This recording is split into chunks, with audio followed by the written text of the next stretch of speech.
A sua empresa está crescendo e você percebeu que chegou a hora de contratar um colaborador para te auxiliar? Descubra quais custos você vai ter com essa contratação sendo MEI.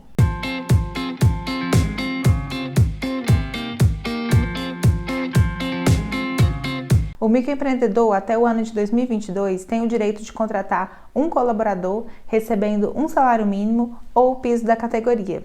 Desses dois, sempre damos preferência para o maior. Mas essa situação pode mudar a partir de 2023, se o projeto 108 de 2021 for aprovado até o final deste ano. Se você quiser entender as propostas desse projeto e quais são as mudanças que vão acontecer, quando terminar de assistir esse vídeo, clica nesse aqui que eu vou deixar de indicação para você, onde eu te explico sobre as principais alterações que esse projeto vai causar nas microempresas.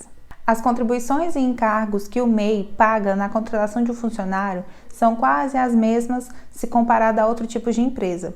O que vai mudar é algumas alíquotas dos tributos que eu vou explicar para vocês, porque o MEI tem uma condição diferenciada. Se o assunto desse vídeo é relevante para você e está te ajudando, deixe o seu like para me sinalizar que esse conteúdo é relevante para eu trazer mais assuntos como este. E se você quiser acompanhar dicas de empreendedorismo, gestão e contabilidade para pequenas empresas, se inscreva no canal porque toda semana nós temos vídeos novos sobre esses assuntos. Quais são os direitos de um funcionário que é contratado em uma empresa MEI? O colaborador tem direito a férias, a 1/3 de férias, ao repouso semanal remunerado, ao depósito do FGTS mensal e também ao recolhimento do INSS, que assegura ele em casos de acidente, auxílios que ele tenha que retirar e toda a questão previdenciária. Sem contar que ele também tem direito ao seu 13º salário todo final de ano. Quais são os custos que você terá com a contratação desse colaborador? Mensalmente, você que é o empregador desse funcionário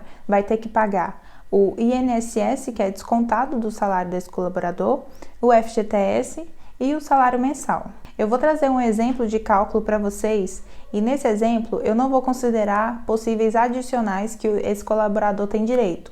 Como exemplo, nós temos as horas extras, auxílio transporte, vale alimentação, adicional noturno, periculosidade, insalubridade.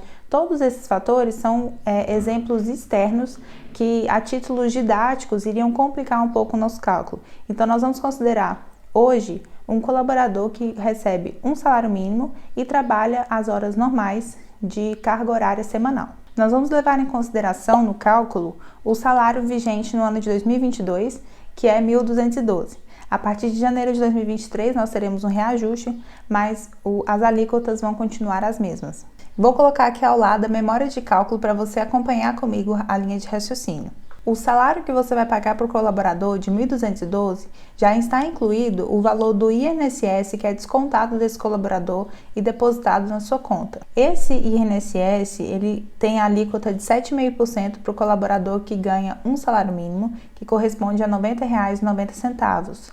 Se esse colaborador ganhar mais, que não é o caso do MEI, porque o MEI só pode receber um salário mínimo, essa alíquota ela é progressiva. Mas nós vamos sempre levar em consideração esse 7,5%. O empregador paga uma cota de INSS que nós chamamos de patronal. É o INSS devido para a empresa sobre essa remuneração. A alíquota desse INSS da empresa, no caso do microempreendedor individual, é de 3%. Esse é o benefício do MEI de redução dos encargos. As demais empresas pagam uma cota de INSS um pouco maior. O MEI ele paga 3%, que corresponde a R$ 36,36. Essa alíquota é fixa. Além do INSS da empresa, tem o pagamento do FGTS, que também é depositado na conta, de 8%, que corresponde a R$ 96,96. Se nós fizermos o cálculo aqui, nós vamos somar o INSS da empresa, mais o FGTS, mais o salário. Vai dar R$ 1.345,32. Esse INSS do funcionário não entra aqui no cálculo porque já está incluído no salário mínimo que você paga de 1.212.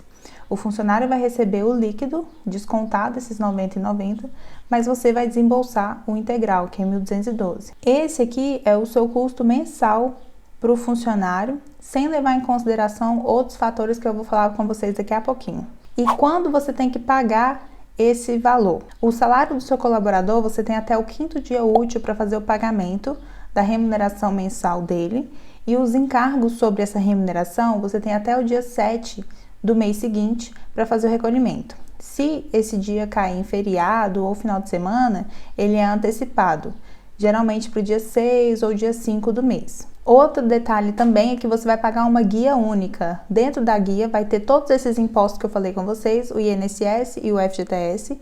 Você fazendo o pagamento dele já fica quite com as obrigações desse colaborador. Empreendedor, esses R$ 1.345 que eu falei com vocês é o valor que você precisa ter todo mês para pagar esse colaborador. Mas você precisa levar em consideração que esse colaborador não vai receber só esse salário a vida inteira. Vai ocorrer momentos, principalmente a cada ano ou a cada final de ano, em que esse colaborador vai receber o seu 13º salário, também vai chegar o momento em que ele vai receber as férias e também no futuro esse contrato vai chegar ao fim, seja por ele pedir o desligamento ou você ter que fazer o desligamento desse funcionário. Ao longo do contrato de trabalho, várias situações vão ocorrendo e muitas das vezes o empresário não lembra ou então ele não se atenta a esses detalhes e quando chega o momento de pagar o 13º, pagar as férias ou até mesmo a rescisão, pesa bastante no bolso desse empresário por conta desse valor não estar nos planos de pagamento do empresário. E tem algumas estratégias para você se preparar para quando chegar a essas situações, você já vai ter o dinheiro guardado, um valor aproximado ou então até mesmo um valor real que você vai precisar pagar para ele.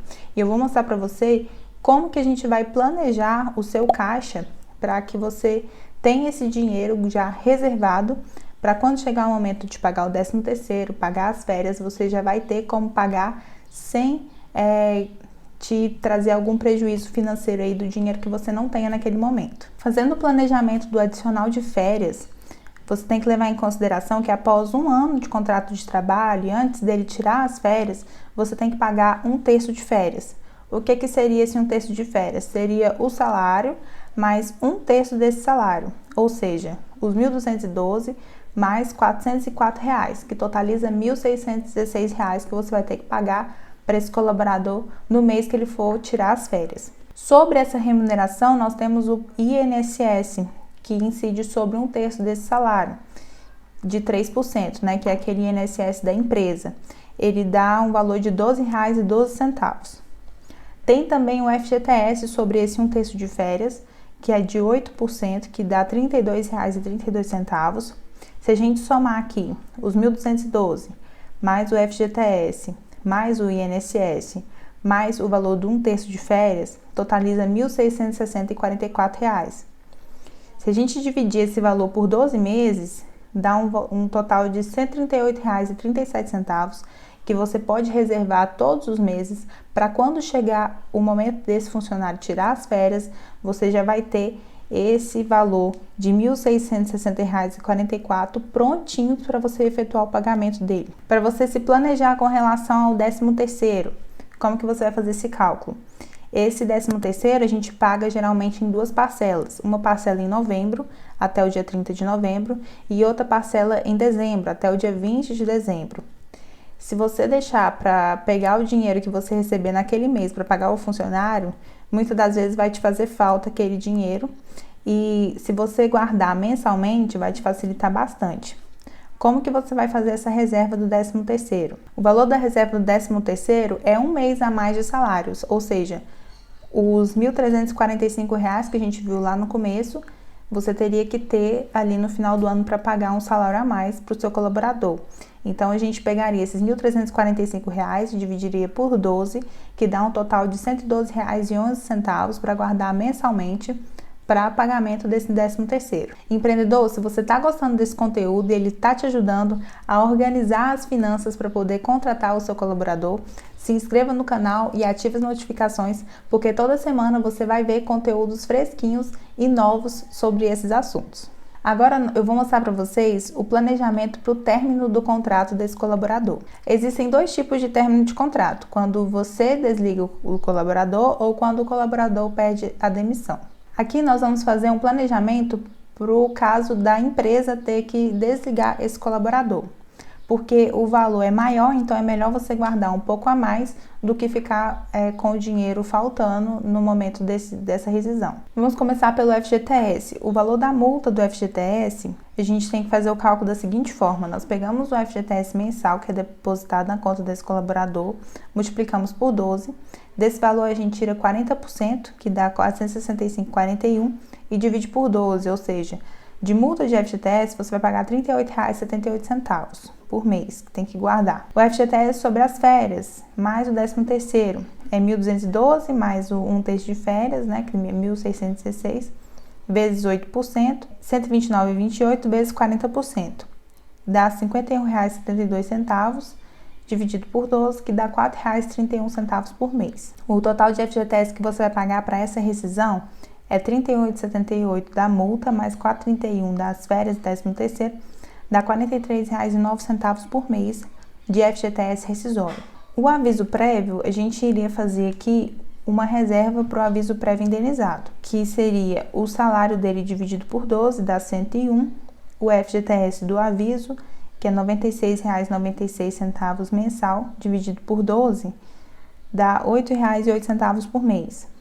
A multa do FGTS para esse aviso seria os R$ 96,96 vezes 40%, dá R$ 38,78, a gente divide por 12, dá R$ 3,23 por mês. Então, qual é o valor mensal que você vai ter que ter reservado para poder fazer o pagamento desse colaborador e ter a reserva das provisões dos encargos futuros, quando você for fazer o pagamento desse 13º, da férias e até mesmo da rescisão? Dá um total de R$ 1.751,20, que é o salário mínimo do colaborador naquele mês, mais os encargos do mês e as provisões dos salários futuros que você terá que pagar a ele. Por que é importante você saber esses valores? Porque a maioria das empresas acham que o colaborador custa somente um salário mínimo e não se programam e não se planejam para poder dar conta de todos os encargos trabalhistas e também dos direitos desse colaborador. Por isso, planeje o seu controle financeiro para você conseguir fazer uma contratação